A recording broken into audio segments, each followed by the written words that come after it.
I was scrolling threads and then I came across this particular problem, yeah, where you set wallpapers like in a custom way and then it leaves this kind of traces when you try to remove or delete them.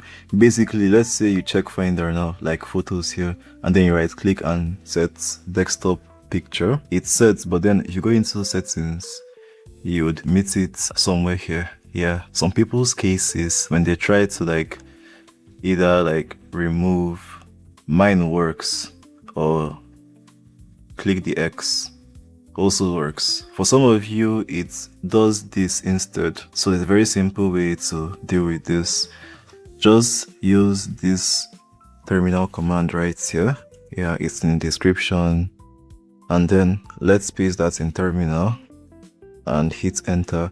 Basically, this would reset the state of your wallpapers, and then as soon as you go back to settings, your photos is now reset. Yeah, there is nothing there anymore, so you can now start afresh. Another complex way is like, let's say you go to Finder and click go, hold option, enter library.